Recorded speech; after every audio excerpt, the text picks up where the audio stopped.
예수님께서 두 가지 설교를 하셨습니다. 첫 번째 설교는 주님은 누구신가? 이와 관련해서 세 개의 소단락으로 설교를 하셨고, 그 다음에 두 번째 설교는 너희는 누구인가? 이에 대한 내용입니다. 그래서 지금 우리가 읽은 이 본문은 너희는 누구인가와 관련된 설교를 하시다가 맨 마지막에 하신 말씀입니다. 너희는 누구인가를 말씀하시면서 제일 처음으로는 너희는 다 나를 죽이려고 하는도다. 그렇게 말씀하시죠. 너희가 다 너희 마귀가 말하는 대로 따라하는 사람, 마귀가 행동하는 대로 따라하는 사람들이다. 그렇게 말씀하시고, 그 뒤에 이어서는 너희 아비는 아브라함도 아니고 하나님도 아니시다. 너희 아비는 마귀이고 또 마귀가 하는 대로 거짓말을 하고 살인을 하고 내게 그렇게 행동을 한다. 주님께서 그렇게 말씀하셨습니다. 그 뒤에 여기서 이제 지금 오늘 읽은 이 본 말씀이 주어집니다. 오늘 읽은 이 내용이 예수님이 하셨던 두 번째 설교의 핵심이기도 하고 결론이기도 합니다. 그래서 세 번에 걸쳐서 질문과 대답이 전개가 되는데요. 먼저 제일 처음에 48절부터 51절까지 처음 했던 내용들을 보려고 합니다. 우선 48절에 보면 유대인들이 말을 하는 내용이 나와요. 유대인이 대답하여 이르되 우리가 너를 사마리아 사람이라 또는 귀신이 들렸다는 말이 옳지 아니하냐. 그래서 유대인들이 문제를 제기하는 건 너는 누구냐. 여기에 대해서 문제를 제기합니다. 유대인들은 너 사마리아 사람, 상종하기 어려운 사람, 개돼지처럼 여기던 그런 대상이죠. 혹은 너 미친 거 아니냐, 귀신 들린 거 아니냐. 예수님을 상종할 수 없는 혹은 비정상적인 그런 사람이다 이렇게 대꾸를 한 거예요. 그러면서 이제 질문을 한 거죠. 네가 뭔데? 이렇게 이야기를 한 거예요.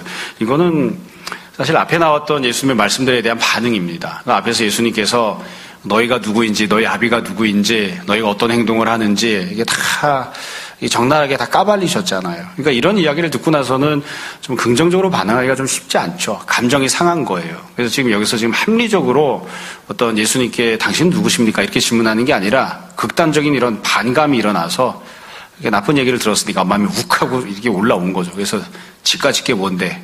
네가 뭔데 우리한테 그런 얘기를 하는 거야? 이렇게 지금 반응을 하는 겁니다. 우리나라식으로 이야기하면 네가 뭔데? 네가 얼마나 잘났길래 법대로 한번 해봐 이러고서는 이제 막 대꾸를 하는 그런 모습이라고 할 수 있습니다. 이게 원래 이 자리에 나와야 되는 적절한 반응이 있습니다. 우리가 늘 알고 고백하는 것처럼 만약에 이 예수님 말씀을 들었던 사람들이 믿음으로 반응을 한다면 이렇게 얘기를 해야 되겠죠. 우리가 마귀를 닮은 행동을 한 것이 맞습니다. 우리가 주님을 죽이려고 했습니다. 우리 아비가 마귀가 아니라고 생각하고 살아왔지만 내가 하는 행동들을 보니 우리 아비가 마귀가 맞는 것 같습니다. 좀 이걸 어떻게 해야 됩니까? 우리 허물을 용서해 주십시오. 우리가 어떻게 해야 이 상황에서 벗어날 수 있습니까? 이렇게 이제 하는 게 사실은 온전한 반응이겠죠. 근데 그런 반응을 하지 않는 거예요. 그런 반응을 하면 구원을 받을 텐데 그런 반응을 하는 게 아니라 네가 무언데, 네가 얼마나 잘났는데, 네가 얼마나 대단한데 이러고선 이제 감정적인 대꾸를 합니다. 그러니까 이런 대응에 대해서 예수님께서 이제 말씀을 해주세요. 이제 예수님이 대답을 하시면서 지금도 그렇고 뒷부분에서도 그렇고 두 가지 대답을 하십니다. 첫 번째는 예수님이 누구신지를 대답해 주시고 두 번째는 예수님 베푸시는 은혜가 무엇인지를 말씀하십니다. 그럼 제일 처음에 49절 50절 예수님이 누구신지를 대답하시는 거예요. 예수님께서 자기가 누구인지를 말씀을 하시면서 항상 똑같은 기준으로 말씀하셨습니다. 예수님과 하나님 아버지 사이의 관계를 기준으로 말씀을 하셨어요. 앞부분에서는 너희에 대해 말씀하시면서 너희와 너희 아비 마귀에 대한 얘기를 하셨죠. 근데 지금은 예수님과 예수님 아버지신 하나님 사이의 관계를 가지고 말씀하세요. 49절을 보세요. 예수께서 대답하시되 나는 귀신 들린 것이 아니라 오직 내 아버지를 공경함 이거늘 너희가 나를 무시하는도다. 그러니까 예수님은 어떤 분이시냐면 하나님 아버지를 공경하시는 분입니다. 예수님께서 하시는 모든 행동들은 하나님을 공경하고 하나님을 섬기기 위해서 하신 행동이에요. 그럼 예수님께서 하셨던 행동은 도대체 어떤 것일까? 예수님이 내가 아버지를 공경한다 말씀하셨는데 어떤 거를 공경한다고 이야기하는 것일까? 우리가 흔히 하나님을 공경한다고 할 때, 우리가 섬긴다고 할 때는 어떻게 이야기하냐면 뭐 찬양을 한다, 기도를 드린다, 예배를 드린다, 혹은 하다못해 예배당에 나와서 교회를 청소한다, 기타 등등 이런 것들을 하나님을 공경한다고 하죠. 그럼 예수님은 어떤 행동을 하셨나? 앞에 나왔던 사건을 보시면 아주 간단하게 대답을 찾을 수 있습니다. 바로 앞에 나왔던 사건이 처음에 말씀드렸던 것처럼 가늠하다 현장에서 붙잡힌 여자 사건입니다. 그러니까 하나님을 공경한다고 하는 건 뭐냐면 어떤 한 사람이 죄를 져서 죄인이라는 사실을 드러나게 하시고 그 사람이 이 죽음에서 심판받는 것에서 지옥 형벌에서 그 여자로 치자면 돌에 맞아 죽을 수밖에 없는 운명인데 그게 자기 죄값이죠. 거기서 그 여자를 건져내 주시는 것. 이게 그 옆에 있던 다른 사람들도 마찬가지예요. 이 돌을 들어서 여자를 쳐서 죽이려고 했던 사람들이 자기들도 죄인이라는 사실을 알게 되죠. 그리고 예수님께서 그들을 정죄하거나 그들을 심판하지 않습니다. 다 돌아갈 수 있게끔 기회를 주셨어요. 그 행동을 하신 게 바로 하나님을 공경하시는 겁니다. 그러니까 하나님을 섬긴다는 건 죄인이 죄인이라고 하는 사실이 드러나게 하시고 그들에게 새로운 삶의 기회를 주시는 거예요. 또 이것만 하신 게 아니라 예수님께서 지금 계속해서 하나님 말씀을 증거하고 선포하십니다. 그러니까 복음을 선포하시는 것, 주님께 맡겨져 있던 직분을 감당하시는 것, 이것이 하나님을 공경하는 겁니다. 정리하자면 죄인들이 죄인이라고 하는 사실이 드러나게 하시고 그 자리에서 건짐을 받아서 새로운 삶을 살 수 있는 기회를 주시는 것, 이런 기회를 부여하시기 위해서 하나님 말씀을 증거하고 선포하시는 직분을 감당하시고 순종하셨던 모습이 바로 하나님을 공경한 그런 모습입니다. 주님께서는 이것만 말씀하신 게 아니에요. 예수님께서 하나님께 어떤 행동을 하시는가, 이것과 더불어서 하나님께서 예수님께서는 어떻게 하시는지에 대해서도 말씀하셨습니다. 50절에 보면 나는 내 영광을 구하지 아니한다. 그러나 구하고 판단하시는 이가 계시니라. 하나님이 하시는 행동입니다. 그러니까 이 구하고라는 표현 앞에는 목적어가 생략되어 있죠. 무엇을 구하냐면 하나님께서는 예수님의 영광을 구하십니다. 그리고 하나님께서 예수님을 판단하십니다. 그러니까 현재는 유대인들이 예수님이 귀신 들렸다, 미쳤다 뭐 이렇게 이야기를 하죠. 그건 그들의 판단이고, 하나님께서 예수님이 하나님을 공경하는 행동을 하니까 그걸 보시고 거기에 대해서 적절하게 판단하시고 평가하시고 더불어서 예수님에게 예수님의 영광을 주시려고 하십니다. 하나님의 영광을 예수님의 영광으로 덧입혀 주시는, 하나님의 영광을 예수님께 주시는, 예수님을 영광스럽게 만드시고자 그것을 구하시는, 이게 하나님이 하시는 행동이에요. 그러니까 예수님이 누구신가 쉽게 이야기하면, 이게 정리하면 이렇게 이야기할 수 있습니다. 예수님은 하나님을 공경하는 분이시고 그래서 그 결과 하나님으로부터 영광을 얻으시는 분이시다. 이게 주님께서 하신 대답이에요. 여러분, 하나님께서 예수님을 영광스럽게 한다 이렇게 말씀하셨는데 여기서 말하는 영광은 도대체 어떤 것일까? 우리가 흔히 생각하는 영광은 어떤 것입니까? 어떤 게 예수님이 하나님으로부터 영광을 얻었다 이렇게 얘기할 수 있나요? 세상적으로 이야기하면 예수님이 막 높임을 받거나 좋은 옷을 입거나 왕좌에 올라가거나 권력을 주거나 뭐 요즘식으로 이야기하면 선거에 나와서 이기거나 뭐 이런 때가 한 번도 없었습니다. 예수님이 인간적으로 봤을 때 영광을 얻으셨다 이런 때가 없었죠. 그럼 도대체 무엇을 우리가 하나님의 영광, 주님의 영광이라고 하는가? 사실 그 내용을 우리가 이 본문 안에서 직접 찾을 수는 없어요. 근데 바로 직전에 있었던 내용이 나옵니다. 아까 말씀드렸던 그 사건이죠. 가늠하다 현장에서 붙잡힌 여자를 보면 예수님께서 돌을 들어서 치려고 했던 사람들에게 죄 없는 자가 먼저 돌을 들어서 치라고 말씀하시죠. 그때 놀라운 사건이 벌어집니다. 보통 때 같았으면 사람들이 저 미친놈 아니야? 이러고 그냥 돌로 여자를 쳐 죽였을 거예요. 그리고 아마 예수님도 해코지했겠죠. 근데 그때는 예수님의 영광이 나타납니다. 그래서 사람들이 그때까지는 몰랐는데, 잘 인식하지 않고 살았는데, 잘 쳐다보지 않고 살았는데 자기 자신들도 똑같은 죄인이라는 사실을 인정을 합니다. 그리고 돌아가죠. 그러니까 주님의 영광이란 무엇이냐면 주님 앞에 섰기 때문에, 주님의 영광이 나타났기 때문에 사람들이 그 영광의 빛을 자기 자신에게 비춰보면서 아, 내가 죄인이구나. 나도 저 사람과 마찬가지로 돌에 맞아 죽어야 되는구나. 그 사실을 받아들이는 겁니다. 그게 이제 주님의 영광이 나타나는 거예요. 그러니까 주님 앞에 자기 자신을 세우게 되는, 그러니까 예수님이 계시기 때문에 사람들이, 죄인들이 죄인됨을 인정하게 되고 받아들이게 되고, 그리고 거기에서부터 어떻게든 벗어나고자 하는 그런 모습이 나타나는 게 주님의 영광이 나타난 거예요. 또 다른 모습들이 있습니다. 이 요한복음에 보면 뒷부분에 가시면 헬라인들이 예수님을 찾아와요. 헬라인들이 예수님을 찾아와서 말씀을 듣겠다, 구원을 받겠다 부탁을 하거든요. 그때 예수님께서 하나님 앞에 기도하십니다. 이제 십자가에 대한 말씀을 하시다가 내 마음이 괴롭다, 고통스럽다 이렇게 간구를 하세요. 그리고 그때 하나님께서 예수님께 대답을 하세요. 내가 너를 이미 영광스럽게 했고 또한 앞으로도 영광스럽게 할 것이다. 그때 말씀하시는 영광이란 무엇이냐면 이 죄인들, 이방인들까지도 예수님을 찾아와서 구원을 받겠다고, 말씀을 듣겠다고 간구하는 거예요. 그러니까 하나님의 영광이 나타났다, 주님의 영광이 임했다, 이 표현은 죄인들이 자기가 죄인이라는 사실을 인정하고 깨닫고 주님 앞에 나서 구원을 받고자 하는, 그게 바로 주님의 영광입니다. 하나님께서 그런 영광을 예수님에게 주신 거예요. 하나가 더 있습니다. 이제 몇 주면 보게 될 텐데 요한복음 12장에 가면 죽었던 나사로가 살아나는 장면이 나옵니다. 나사로의 부활 사건이 벌어지죠. 나사로가 죽어서 무덤 속에 들어가 있을 때 주님께서 찾아오셨어요. 그리고 누이에게 말을 합니다. 무덤 문을 열어라. 돌을 치워놓아라. 그러니까 누이가 대답을 하죠. 이미 죽은 지 나흘이나 됐기 때문에 썩은 데가 벌써 진동하고 있습니다. 그러니까 예수님이 그때 이렇게 말씀하셨어요. 너희가 믿으면 하나님의 영광을 보리라고 내가 말하지 아니하였느냐. 그러니까 하나님의 영광이란 무엇이냐면 한 사람이 죄를 졌어요. 그 죄값 때문에 심판받아서 죽었습니다. 그래서 무덤 속에 들어가 있는 거예요. 근데 그 사람을 그 심판받아서 무덤 속에 들어가 있는 상황에서 무덤문을 열으시고 부활하게 하시는, 그러니까 내가 피할 수 없는, 내 힘으로 이겨낼 수 없는 나의 어쩔 수 없는 운명을 주님께서 주님의 능력으로 은혜로 벗어나게 하시는 거예요. 그때 주님의 영광이 나타난다, 이렇게 이야기를 합니다.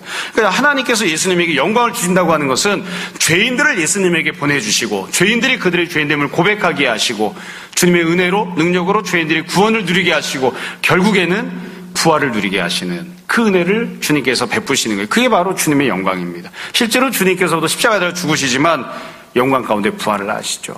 하나님께서 주님을 영광스럽게 하신다. 다시 말씀드립니다. 예수님은 어떤 분이신가? 예수님은 하나님을 공경하시는 분, 그리고 그 결과 하나님께서 예수님을 영광스럽게 하시는 그 은혜를 받아 누리시는 분이십니다. 예수님이 두 번째로 대답하신 내용은 51절이에요. 51절을 보시면 주님께서는 어떤 은혜를 베푸시는지에 대한 내용이 나옵니다.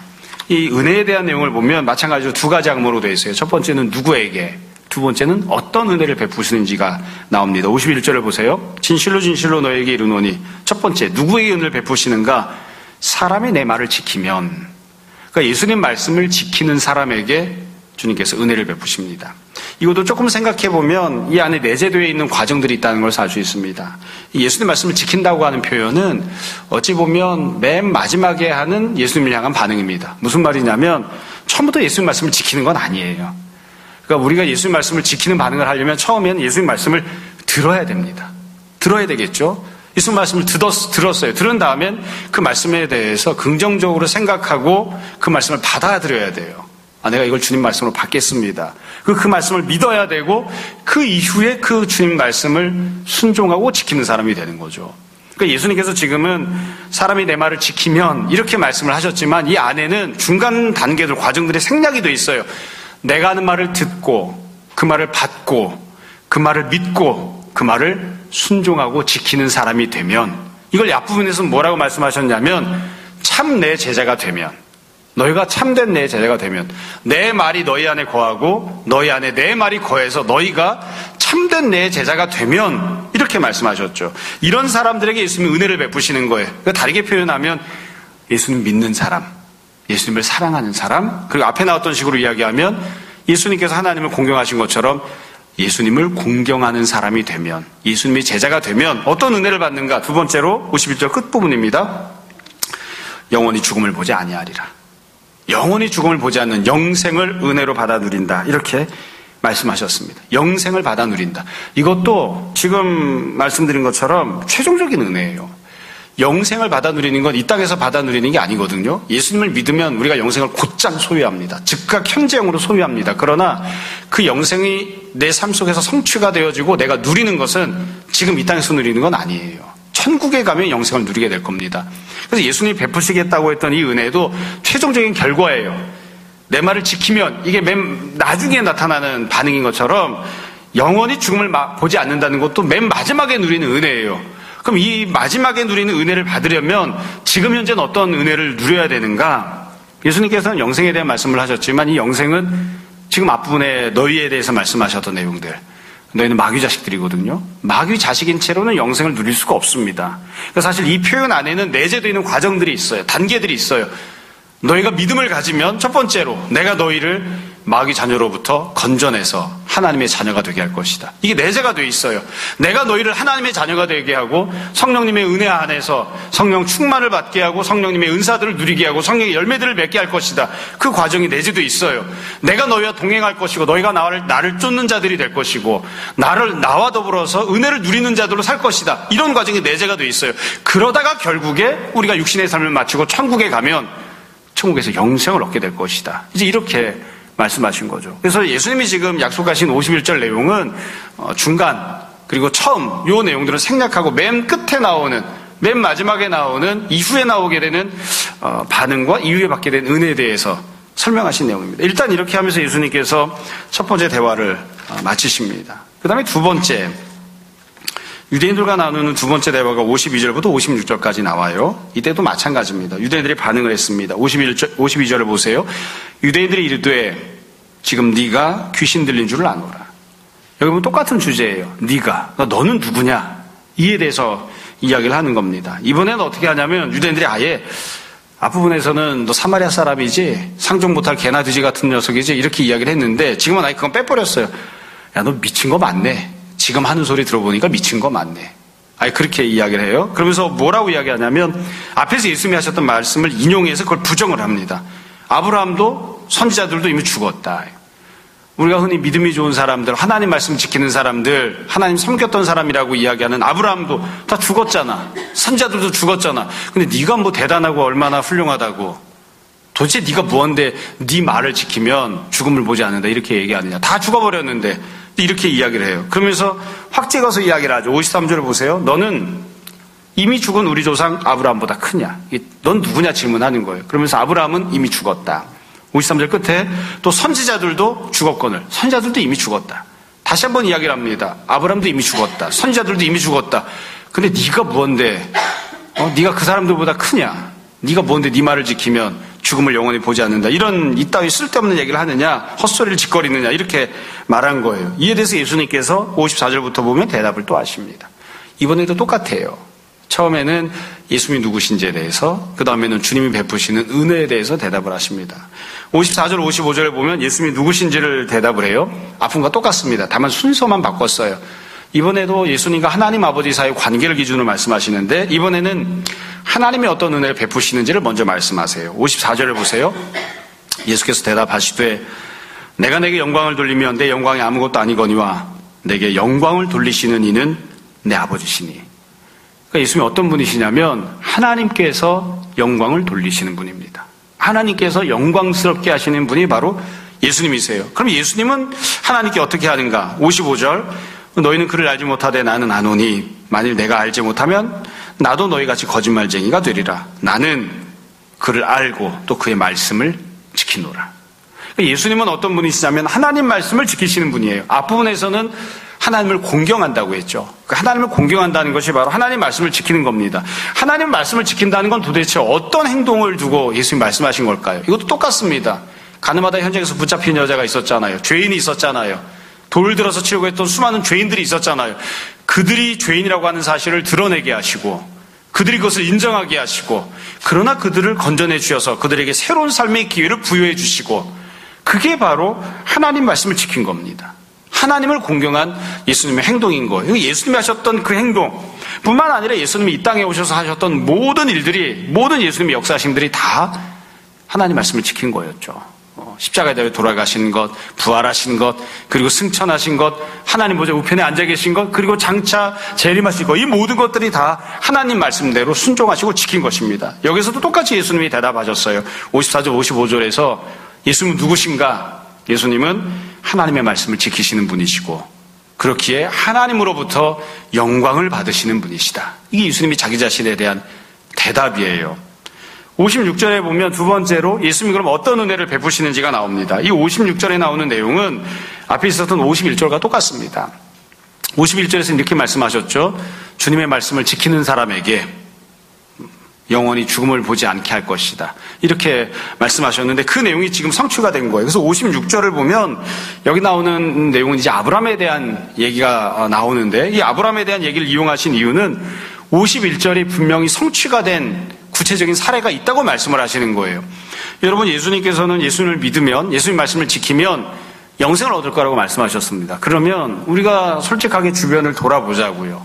여러분 주변에 영생을 누린 사람을 보신 적이 있습니까? 여러분 주변에 예수님 말씀이 성취가 돼서 저 사람이 예수님 말씀을 지켰더니만 예수님으로부터 영생을 소유받아서 영생을 선물로 받아서 저 사람 영생을 소유하고 누리고 있어. 이런 사람을 보신 적이 있나요? 그런 사람 없습니다. 우리 주변에서 그렇게 찾아볼 수 있는 사람이 없어요. 그러니까 우리가 반감을 갖기도 하고 예수님께서 거짓말하신 거 아니야 이런 생각을 하기도 하는 거죠. 근데 예수님께서 지금 구체적인 사례를 제시하시는 거예요. 그 말씀이 성취가 된 사례를 제시하시는 거예요. 근데 그 말씀이 성취가 되었을 때에 다른 사람이 아니라 유대인들이 다 좋아하고 존경하는, 다 인정하는 내용, 그런 아브라함을 예로 드신 거예요. 자, 56절을 보세요. 여기도 세부적으로 보면 누가 어떤 은혜를 받았는지가 나와요. 처음에 나오는 건 누가입니다. 56절. 너희 조상 아브라함은. 이 아브라함이라고 하는 표현 안에는 앞에 수식어가 생략되어 있죠. 우리가 다 알고 인정하는 것처럼 믿음의 조상이죠. 하나님 말씀을 듣고 하나님 말씀을 받고 하나님 말씀을 믿고 그대로 순종하고 지켰던 믿음으로 살았던 아브라함은 이게 누가에 해당하는 거예요. 앞에서 보면 예수님께서 내 말을 지키는 자 이렇게 말씀하셨는데 그 주님 말씀대로 하나님 말씀을 듣고 지킨 사람, 주님의 말씀을 듣고 지킨 사람이었던 아브라함은 어떻게 되었는가? 영원히 죽음을 맛보지 않았다는 거예요. 영원히 죽음을 보지 않고 영생을 누렸다는 거예요. 그 내용을 이렇게 설명했어요. 나의 때를 볼 것을 즐거워하다가 실제로 보고 기뻐했다. 여러분 이것을 우리가 잘 이해를 해야 됩니다. 제가 성경 공부 시간이나 설교할 때에 이 부분에 대해서는 여러 번 반복해서 설명하고 말씀드린 적이 있어요. 그래서 조금 기억을 해보시면 이게 어떤 뜻인지 알 수 있어요. 여러분 아브라함이 언제 살았느냐면 예수님보다 한참 이전에 살았거든요. 예수님께서는 우리 시간을 기준으로 놓고 보면 한 2000년 전쯤에 사셨죠. 기원 전과 기원 후를 나누시고. 근데 예수님보다 1000년 전에 살았던 사람이 다윗입니다. 그리고 다윗보다 1000년 전에 살았던 사람이 아브라함입니다. 그러니까 아브라함은 예수님보다 무려 2000년 전에 살았던 사람이에요. 그럼 아브라함은 예수님을 본 적이 있을까요? 없을까요? 없습니다. 볼 수가 없죠. 예수님보다 2000년 전에 살았는데 우리를 기준으로 놓고 보면 4000년 전에 살았던 사람인데 어떻게 예수님을 봤겠어요? 그 예수님이 뭐라고 하셨냐면 아브라함은 나의 때를 볼 것을, 그러니까 하나님의 아들 메시아 예수 그리스도께서 이 땅에 오실 것을 자기가 보게 될 것을 소망을 하고 즐거워하면서 살았다 이거예요. 그럼 아브라함은 언제 그것을 소망하고 즐거워했을까요? 어디에서 그런 소망을 가졌을까요? 아마 아브라함이 육신을 가지고 이 땅에서 살아갔을 때 예수님보다 2000년 전 시대에 예수님의 때를 볼 것을 아마 소망했을 것 같습니다. 그렇게 살다가 죽었겠죠. 근데 죽을 때까지 예수를 보았습니까? 못 보았습니까? 못 봤다고요. 그냥 즐거워하다가 소망하다가 그냥 죽고 만 거예요. 그러면 아브라함은 죽은 다음에 어떻게 되었나요? 유대인들은 그냥 죽었다고 생각했어요. 무덤 속에 들어갔다고 생각했어요. 그런데 예수님은 다르게 말씀하십니다. 아브라함은 죽은 다음에 천국에 올라가서 영생을 누립니다. 그러니까 아브라함은 지금도 살아있어요. 천국에 살아있어요. 천국에 올라가서 영생을 누리고 살고 있다고요. 그래서 아브라함이 죽은 다음에 천국에 올라가서 2000년 동안 뭘 했냐면 천국에서 예수님께서 이 땅에 내려가셔서 역사하실 것을 소망하고 바라보고 즐거워한 거예요. 그러니까 아브라함은 육신을 가고 이 땅에 사는 동안에도 예수님을 바라볼 것을 소망을 두고 즐거워했고 죽은 다음에 천국에 올라가서 영생을 누리고 살면서 무려 2000년 동안 예수님의 때를 바라보고 소망하면서 즐거워하고 산 거예요. 그러다가 아브라함이 천국에서 영생을 누리고 있는 그 동안에 예수님께서 육신을 입고 이 땅에 내려오셨죠. 성경에서 상세하게 기록하지 않고 있기 때문에, 기록한 본문이 없기 때문에 정확하게 알 수는 없습니다만 저는 그렇게 생각합니다. 예수님께서 성육신하셔서 베들레헴에서 마구간에 육신을 입고 태어나실 때 하나님께서 약속하시고 말씀하셨던 것처럼 메시아가 이 땅에 태어날 때 그때 아브라함은 어땠을까? 천국에서 아마 그 자리에서 일어났을 거예요. 그리고 다 함께 박수를 치고 찬양하고 하나님께서 자기의 독생자를 이 땅에 보내주신 것을 직접 목격하고 바라보면서 기뻐했을 것입니다. 지금 주님께서 그 얘기를 하시는 거예요. 아브라함은 천국에서 영생을 누리고 있는 사람이고 그렇기 때문에 천국에서 영생을 누리고 있으면서 내가 이 땅에 내려오는 것을 직접 보았다. 그리고 그것 때문에 기뻐했다. 이렇게 지금 주님이 설명하시는 겁니다. 다른 성경 본문에 보면 예수님께서 아브라함, 이삭, 야곱에 대해 말씀하시는 부분이 나와요. 유대인들은 그냥 육체만 생각합니다. 그래서 아브라함 죽은 사람, 이삭 죽은 사람, 야곱 죽은 사람 이렇게 생각해요. 근데 예수님 이렇게 말씀하세요. 하나님께서 이 가시나무 떨기에서 모세를 부르실 때 자기를 뭐라고 말씀하셨느냐? 나는 아브라함의 하나님, 이삭의 하나님, 야곱의 하나님이다. 하나님이 그렇게 말씀하시지 않았느냐? 그런데 하나님은 현재 죽어서 무덤 속에 들어가 있는 자들의 하나님이 아니라 지금도 살아있는 자들의 살아계신 하나님이시다. 예수님이 그렇게 말씀하셨어요. 근데 주님이 이렇게 말씀하세요. 아브라함, 너희가 보기엔 죽어서 무덤 속에 들어가 있지. 아니, 아예 그냥 흙이 돼서 흙도 남아있지 않은 지경이지. 그러나 아브라함은 지금 천국에서 하나님 옆에 살아있다. 이삭, 너희가 보기엔 죽은 자지. 그러나 이삭도 현재 살아있다. 야곱도 너희가 보기엔 죽어서 시체조차 찾을 수 없지만 야곱도 현재 천국에서 영생을 누리고 살아있다. 그리고 하나님께서 지금 하나님 자신을 말씀하실 때 하나님이 천국에서 보고 있는 살아있는 아브라함, 하나님이 지금 천국에서 보고 있는 살아있는 이삭, 살아있는 야곱을 보시면서 나는 살아있는 아브라함, 이삭, 야곱의 살아있는 하나님이다. 그렇게 말씀하신 것이다. 주님께서 그렇게 설명을 하셨어요. 그러니까 지금 아브라함을 예로 든 이유는 뭐냐면 아브라함이 주님 말씀이 실제로 성취가 된 구체적인 사례라고 제시를 하시는 거예요. 주님께서 말씀하시면서 주님의 말씀을 듣고 지키면 영생을 얻을 것이라 말씀하셨는데 과거는 모르겠고 미래 이렇게 될 것이다. 이게 아니라 이미 과거에도 이 말씀이 그대로 성취가 되었고 너희 조상 아브라함이 그 은혜를 받아 누리고 있다. 이렇게 말씀을 하신 거죠. 여러분, 아브라함은 모든 점에서 이스라엘을 상징적으로 보여주고 우리들을 상징적으로 보여주는 그런 존재입니다. 그러니까 아브라함이 하나님께서 그에게 아들 주시겠다고 약속하시고 25년이나 늦게 있다가 아들을 주셨잖아요. 왜 이렇게 늦게 주셨을까? 그냥 곧장 주셔도 되는데. 근데 그 모습을 보면서 우리가 생각을 합니다. 하나님께서 메시아를 주시겠다고 약속하셨는데 25년 만에 주신 게 아니라 수천 년 지나고 난 다음에 메시아를 주셨습니다. 왜 그렇게 늦게 주셨을까? 그 아브라함이 메시아에 대한 약속을 가지고 아들에 대한 약속을 가지고 기다리죠. 그 중간에 실수하기도 하고. 그러니까 결국에는 그러나 하나님의 말씀이 성취가 됩니다. 그래서 하나님께서 아브라함에게 베푸신 은혜를 보면 똑같은 은혜를 우리가 받는다는 것을 알 수 있어요. 똑같은 은혜를. 다시 이제 정리해서 말씀을 드릴게요. 예수님께서 자기 자신이 누구신지에 대해서 말씀을 하셨습니다. 예수님은 어떤 분이시냐? 하나님을 공경하시는 분. 하나님을 공경하시는 분. 그리고 그 결과 하나님께서 영광스럽게 하시는 분입니다. 그분이 바로 예수님이십니다. 그럼 예수님은 어떤 은혜를 베푸시는가? 예수를 믿는 자들에게 영생을 베풀어 주십니다. 이거는 똑같은 내용이 반복된 거예요. 예수님께서 하나님을 공경하시죠. 마찬가지로 우리도 예수님을 공경해야 됩니다. 하나님께서 예수님을 영광스럽게 해주시죠. 마찬가지로 우리도 예수님께서 우리를 영광스럽게 해주시는 은혜를 받아들일 것입니다. 그래서 우리가 예수님을 믿으면, 예수님 말씀을 듣고 지키면 예수님께서 우리에게 주님의 영광을 주시기 때문에 내가 죄인이라고 하는 사실을 드러내고 인정하게 되고 받아들이게 되고, 그럼에도 불구하고 주님의 은혜를 받아서 새롭게 살 수 있는 삶의 기회를 얻게 되고 결국에는 부활을 소유하게 될 것입니다. 부활만 소유하고 누리는 것이 아니라 천국에 주님이 올라가신 것처럼 주님의 영광을 우리도 받아서 우리도 천국에 올라가는 것을 누리게 될 것이고, 그리고 결국 아브라함이 그랬던 것처럼 우리도 다 영원한 생명을, 영생을 소유하고 받고 누리는 사람들이 다 될 것입니다. 이게 주님께서 하셨던 대답이에요. 57절부터 보면 마지막 세 번째 유대인들과의 질문과 대답이 나옵니다. 57절을 보세요. 유대인들이 이르되 네가 아직 50세도 못 되었는데 아브라함을 보았느냐? 여기도 마찬가지예요. 너는 누구냐? 이 질문을 합니다. 유대인들이 다 앞에서 했던 이야기들을 믿음으로 받질 않아요. 너 나이 50세도 안 되었는데. 굉장히 나이를 많이 쳐줬죠. 요즘 같았으면 예수님이 나 아직 40도 안 됐는데 이렇게 말씀하셨을 거예요. 굉장히 기분 나쁘게 얘기한 거예요. 늙어 보였는지도 모르겠어요. 여하튼 유대인들이 50세도 못 되었는데 아브라함을 보았느냐 이렇게 비난을 합니다. 이게 일정 부분 맞죠. 왜냐하면 예수님이 육신을 갖고 사셨던 거는 아브라함을 본 적이 없어요. 아브라함도 예수님을 본 적이 없고요. 아브라함은 아까 말씀드린 것처럼 예수님보다 2000년 전에 살았던 그런 사람이니까요. 그런데 예수님이 이렇게 대답하십니다. 58절 예수께서 이르시되 진실로 진실로 너희에게 이르노니 아브라함이 나기 전부터 내가 있느니라 하시니. 예수님께서는 아브라함이 태어나기 전부터 예수님께서 계셨다고 말씀하십니다. 이거는 육적인 부분에 대해 말씀하신 게 아니에요. 육적인 기준만 놓고 보면 유대인들이 맞습니다. 예수님은 육체로는 아브라함을 보신 적이 없어요. 근데 지금 뭐라고 말씀하신 거냐면 예수님의 영혼과 관련해 말씀하신 거죠. 예수님의 영혼은, 영적으로는 내가 아브라함이 태어나기 전부터 이미 있었다 이렇게 말씀하신 거예요. 여러분, 우리가 예수님에 대해 고백할 때에 예수님은 완전한 하나님이시고 완전한 사람이다 그렇게 고백합니다. 그러니까 예수님은 신성을 갖고 계시고 인성도 갖고 계시다 이렇게 고백을 해요. 예수님이 완전한 하나님이라고 우리가 고백하는 거는, 우리가 사람은 영혼과 육체로 되어 있잖아요. 예수님도 마찬가지로 영혼과 육체로 되어 있습니다. 그런데 예수님의 영혼은 창세전부터 계시고 온 세상을, 온 천지만물을 창조하신 그 하나님이 예수님의 영혼이에요. 성부 하나님도 영혼이시죠. 영이시죠. 예수님도 영이셨어요.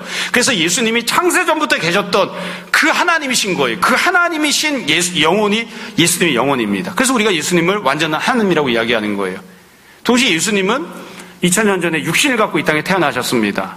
그래서 우리와 똑같은 몸을 갖고 계세요. 그래서 완전한 사람이라고 그렇게 이야기를 하는 거예요. 다만 차이가 있다면 우리의 몸은 아버지와 어머니 사이에서 태어나죠. 정자와 난자가 만나면서 우리의 몸이 만들어집니다. 그러나 예수님의 몸은 그렇게 만들어지지 않았죠. 예수님의 몸은 성령님께서 잉태케 하셔서 예수님의 몸이 만들어졌습니다. 다시 말씀드려요. 이걸 우리가 헷갈려하면 안 됩니다. 예수님의 영혼은 창세전부터 계셨던 하나님이신 그 영혼이 예수님이십니다. 그리고 예수님의 육체는 성령님께서 만드셨습니다. 그래서 예수님은 완전한 하나님이시고 완전한 사람이신 거예요. 예수님께서 지금 영적인 부분에 대해서 말씀을 하십니다. 유대인들이 이 말을 잘 못 알아들었어요. 그리고 나서 결국 59절에 보면 그들이 돌을 들어 치려하거늘 예수께서 숨은 성전에서 나가십니다. 결국 옳지 않은 그런 반응을 하죠. 예수님을 향해서 믿음으로 반응하거나 순종하는 게 아니라 처음에는 돌을 들어서 여자를 쳐 죽이려고 했었는데 그러다 돌을 다 내려놨죠. 돌아가 버렸죠. 근데 지금은 다시 예수님을 돌을 들어서 쳐서 죽이려고 하는 이렇게 주님을 향해서 마귀가 하듯이 행동하는 그런 악한 행동을 합니다. 자, 이제 오늘 말씀을 정리하려고 합니다. 본문에 대해서는 쭉 말씀을 드리고 설명을 해드렸으니까 이제 오늘 말씀에 대해서 다시 한번 정리를 해보고 앞에 나왔던 내용들을 다시 반복해서 우리가 또 짚어봐야 될 내용들을 말씀드리고자 합니다. 우선 첫 번째는 항상 그렇지만 본문에서 제일 중요한 건 본문이 담고 있는 문자적인 의미입니다. 본문이 담고 있는 내용은 간단합니다. 예수님은 누구신가? 예수님은 누구신가? 예수님은 하나님을 공경하시는 분, 그리고 하나님께서 영광스럽게 하시는 분이십니다. 그게 바로 예수님이십니다. 그것을 잘 알고 우리는 또 믿어야 하는 것이죠. 두 번째로 예수님에 관한 이 내용이 왜 여기에 나왔는가를 우리가 생각해 봐야 됩니다. 아까 처음에 말씀드렸지만 이 설교가 첫 번째, 두 번째, 세 번째 이렇게 세 가지 소단락으로 되어 있거든요. 근데 첫 번째 소단락 주제는 너희예요. 두 번째 소단락 주제는 너희 아비예요. 그래서 논리적으로 보면 너희와 관련된 내용이 맨 마지막에도 나와야 될 것 같은데 이 맨 마지막에는 너희가 아니라 예수님에 대한 내용이 나왔거든요. 그래서 논리적으로 이게 잘 맞지 않는 것처럼 보일 수도 있습니다. 그런데 이게 도리어 훨씬 더 논리적인 구성입니다. 왜냐하면 앞에 나왔던 너희 이야기를 생각해 보세요. 너희는 누구냐? 주님을 죽이려고 하는 사람들. 너희 아비는 누구냐? 너희 아비는 마귀. 그 다음에 지금 주님이 말씀하시는 거예요. 그러면 도대체 어떻게 해야 이 상황에서 건짐을 받을 수 있는가? 원래 우리 아비가 마귀였는데 그 상태에서 어떻게 하면 아버지를 바꿔서 하나님을 아버지로 두는 자가 될 수 있는가? 원래는 죄를 짓고 주님을 죽이려고 하고 마귀가 말하는 대로 마귀가 행동하는 대로 따라하던 자였는데 어떻게 하면 그 죄로부터 자유롭게 될 수 있는가? 원래는 돌에 맞아 죽어 마땅한 심판과 형벌이 운명으로 그렇게 알고 살아가야 됐던 사람들이었는데 어떻게 하면 이 지옥 불구덩이 심판으로부터 자유함을 얻을 수 있는가? 거기에 대해서 예수님이 말씀하시는 거예요. 해답은 딱 하나예요. 오직 한 번 예수 그리스도를 통해서만 그 은혜를 누릴 수 있습니다. 내가 누구인지, 내 아비가 누구인지를 깨닫고 알게 되고 고백한 다음에는 벗어날 방법이 없거든요. 어떻게 해야 됩니까? 결심을 하면 벗어날 수 있느냐? 노력하면 벗어날 수 있느냐? 돈을 투자하면 벗어날 수 있느냐? 방법이 없거든요. 근데 여기서 벗어날 수 있는 길은 딱 하나예요. 오직 한 번 예수 그리스도의 말씀을 듣고 받고 믿고 지키는 자가 되는 것, 주님이 은혜로 베풀어 주시는 영생을 선물로 받는 자가 되는 것, 그것만이 해답입니다. 그것 이외에는 다른 어떤 길도 해답이 되지 못합니다. 그것 때문에 지금 예수님께서 이 부분을 말씀하신 거예요. 그래서 이 내용이 제일 중요한 결론에 해당하는 거예요. 세 번째로, 이건 처음에도 조금 말씀드렸던 내용인데요. 예수님을 믿으면 어떤 은혜를 받는가, 이 부분에 있어서 예수님께서 생략하신 부분들이 있어요. 여러분, 지금 주님께서 말씀하신 내용을 문자적으로만 놓고 보면 우리가 예수님의 말씀을 지키면 영생을 얻습니다. 맞습니다. 이걸 부정할 수도 없고 부정해서도 안 됩니다. 영생을 얻게 되는 것이 가장 큰 은혜입니다. 그러면 영생만 얻나요? 그건 아닙니다. 사실은 영생이라고 하는 것은 우리가 천국에 가서 누리게 될 모든 영광들 중에 일부분이죠. 천국에 가서 우리가 누리게 되는 모든 은혜들이 있는데 그 모든 은혜들 중에 그 모든 은혜를 몽땅 다 주님이 지금 말씀하시지 않고 그 중에 한 부분인 영생에 대해서만 말씀하신 거예요. 그래서 조금 더 엄밀하게 정확하게 이야기하면 우리가 예수님을 믿으면 예수님께서 우리에게 천국을 통째로 우리에게 주십니다. 우리가 장차 천국을 받을 것입니다. 그리고 천국에 가면 하나님의 영광이 가득하고 그곳에 주님의 영광이 가득하고 그 하나님의 영광을 하나님께서 주님에게 주시고 주님의 영광을 주님께서 우리에게 주셔서 우리가 영광이 가득한 주님의 영광이 가득한 천국을 소유하고 받아 누리는 사람들이 될 것입니다. 그게 우리가 소망하는 또 우리가 누리게 될 은혜입니다. 그러니까 우리는 단지 영생 한 가지만 받는 자가 아니라 영광이 가득한 천국을 받아 누리는 자들이 되는 거예요. 네 번째로, 이것도 앞에 처음에 말씀드렸던 내용인데요. 천국을 통째로 받아 누리는 주님의 영광이 가득한 그 은혜를 받아 누리는 것은 나중에 장차 이루어질 은혜죠. 지금은 우리가 누리는 것이 아닙니다. 그러면 우리가 이 땅에서 살아가는 동안에는 아무것도 은혜를 받지 못하고 살다가 비리비리하게 살다가 그러다가 나중에 죽은 다음에만 은혜를 받는 것인가? 아닙니다. 예수님께서 그 내용들을 설명을 생략하신 것 뿐이에요. 그러나 그 과정들이 내재가 되어 있죠. 죽은 다음에 천국에 가서 영생을 누리고 천국을 통째로 받아 누릴 뿐만 아니라 이 땅에서 살아가는 동안에도 우리가 은혜들을 받고 살아갑니다. 이 땅에서도 비록 완벽하게 누리지는 못하지만 죽은 다음에 누리게 될 천국 일정 부분 우리가 받아 누리고 삽니다. 이 땅에서도 우리가 자유롭게 되고 이 땅에서도 우리가 주님과 동행하게 되고 이 땅에서도 주님의 은혜를, 인도하심을, 역사하심을, 구원을 이 땅에서도 하나님 나라를 우리가 누리며 살아갑니다. 그러다가 우리가 천국에 가는 겁니다. 그러니까 이 땅에서는 아무 은혜도 못 누려. 그냥 다 고난만 당하는 거지. 받고 살아야지. 당하고 살아야지. 그게 아니라 물론 그런 부분도 있습니다. 그러나 이 땅에서도 우리가 주님의 은혜를 누리고 하나님 나라를 누리고 살다가 결국 완전하게 성취가 되는 하나님 나라를 천국에서 영생 가운데 받아 누리게 될 것입니다. 자, 마지막으로 한 가지만 더 말씀드리고 오늘 말씀을 마무리하겠습니다. 제가 이 말씀을 준비를 하면서 생각을 한번 해봤습니다.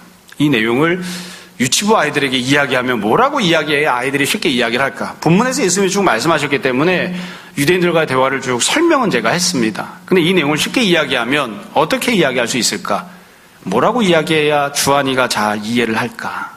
주한이는 잘 이해를 했어요? 더 쉽게 이야기할 필요가 없네요.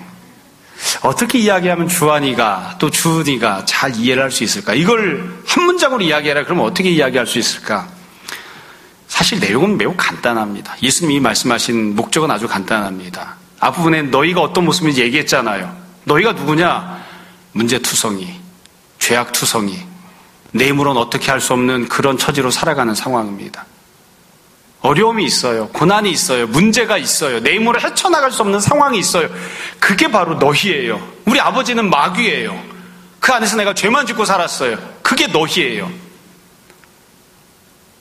근데 그 문제를 예수님이 해결하십니다.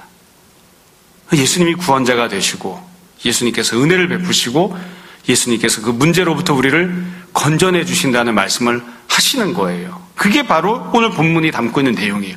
문제가 있느냐, 어려움이 있느냐, 주님께서 해결하십니다.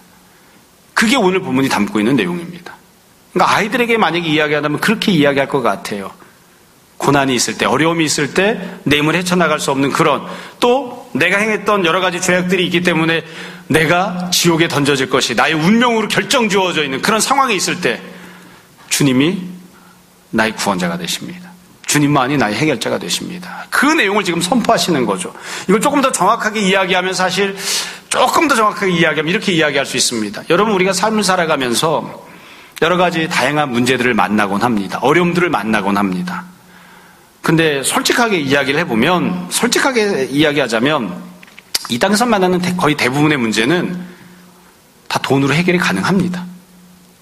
돈이 많이 있으면 내가 만나는 문제들 상당 부분 해결할 수 있습니다. 우리가 그거 부정할 수가 없습니다. 또 내가 갖고 있는 여러 가지 문제들은 사실 대부분 돈이 없어서, 건강을 잃었기 때문에, 내가 학력이 부족해서, 내가 권력이 없어서 그래서 생기는 문제들이 상당히 많습니다. 그래서 이 땅에서 살아가면서 어떻게든 좀 더 잘 살기 위해서, 그래서 우리보다 똑똑하다고 하는 수많은 사람들이 어떻게든 돈을 더 많이 가지려고, 어떻게든 더 건강을 회복하려고, 어떻게든 권력을 차지하려고 노력을 하잖아요. 솔직하게 현실을 인정할 건 인정을 해야 됩니다. 그게 사실입니다. 그런데 오늘 본문을 보면 전혀 다른 장면이 나오죠. 내가 열심히 노력하면서 살았습니다. 성실하게 살았습니다. 그래서 무언가를 성취하고 살았습니다. 그래서 스스로 어떻게 생각했냐면, 나는 손에 돌을 쥐고 나처럼 살지 못한 저 죄를 짓다가 걸려온 저 여자는 내가 돌을 던져서 저 여자를 죽여도 되는 그런 정당한 사람이야. 나 정도면 괜찮은 사람이야. 그렇게 생각하는 거예요. 이 정도면 괜찮은 거예요. 그렇게 생각한 거예요. 성실하게 살았거든요. 도덕적으로 살았거든요. 열심히 살았거든요. 무언가를 얻고 살았거든요. 그랬는데 주님 앞에 서는 날이 생긴 겁니다. 주님 앞에 선 거예요. 주님의 영광이 나타난 거예요. 그리고 그 순간 나는 그렇게 심각하게 생각하지 않았는데, 그리고 나는 그렇게 중요하게 생각하지 않았는데 나 자신이 누구인지를 보기 시작했습니다. 그리고 그때 깨닫는 거죠. 나도 돌에 맞아 죽어도 마땅한 사람이구나. 여러분, 이 사실을 전혀 생각하지 않고 살다가, 돈으로 다 해결하고 살 수 있다고 생각하고 살다가, 그러다가 어느 순간 이 사실을 보게 되는 날이 옵니다. 이 사실을 전혀 생각하지 않고 살았다 할지라도 결국 우리 모두는 다 주님 앞에 서는 날이 옵니다. 그리고 주님의 영광이 우리에게 비춰질 때에 나 자신이 누구인지를 결국에는 다 인정할 수밖에 없는 그런 상황이 옵니다. 근데 그 상황에서 나를 건져내 줄 수 있는 사람이 누구인가? 그 상황에서 나를 구원할 수 있는 방법이 무엇인가? 아무것도 없습니다. 오직 한 분 예수 그리스도만이 그 상황에서 나를 건져내 주십니다.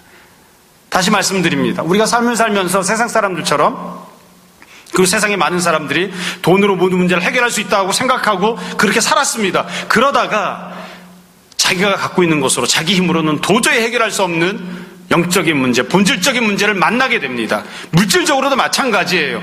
내 힘으로 해결할 수 없는 어떤 상황을 만나게 됩니다. 그때 주님만이 구원자라고 하는 사실을 우리가 믿고 있는지, 주님만이 나를 건지시는 분이라고 하는 사실을 내가 의지하고 있는지, 그게 우리 인생을 판가름합니다. 내가 누구인지, 내가 어디로 가게 되는지를 결정짓게 됩니다. 여러분, 우리는 신앙생활을 하고 있기 때문에 내가 아무리 많은 것을 갖고 있어도, 또 아무리 많은 것들을 해결할 수 있는 능력을 갖고 있어도 내 본질적인 문제, 내 아비가 마귀라고 하는 이 사실로부터 내가 벗어날 수 없다는 사실을 알고 있잖아요. 인정하잖아요. 그래서 예수를 믿는 사람이 되었잖아요. 그리고 예수님의 은혜 때문에, 구원하심 때문에 성령님께서 우리를 다시 낳아주셔서 하나님의 자녀가 된 은혜를 받았잖아요. 그리고 이런 은혜를 받은 사람들은 신앙생활하면서 다시 한 번 더 깨닫고 고백하게 되죠. 돈으로 해결할 수 있다고 생각했던 삶의 소소한 문제들이 사실은 그 모든 것들도 주님의 은혜가 필요하다는 것을 우리가 인정하게 됩니다. 그래서 내가 갖고 있는 모든 문제들을, 본질적인 문제, 그리고 삶을 살아가면서 만나는 모든 문제들을 오직 한 분 예수님만이 해결자가 되어주시고 구원자가 되어주신다고 우리가 그렇게 믿고 고백해야 됩니다. 지금 그 이야기를 하고 있는 겁니다. 결국 그래서 너는 그냥 사소한 겉으로 드러난 육적인 것들만 바라보지만 그것 때문에 마음 쓰려하기도 하고, 아니면 그것 때문에 자긍심을 갖기도 하고, 그러나 더 깊은 본질적인 문제에서 네 자신이 누구인지, 네 애비가 누구인지를 쳐다보고 살펴보면 그 모든 문제들에 대해서 오직 주님 한 분만이 구원자가 되신다는 사실을 네가 듣고 믿고 주님을 따라가는 자가 되어야 된다. 주님이 그렇게 권면하시는 거죠. 여러분, 어느덧 2021년이 되었습니다.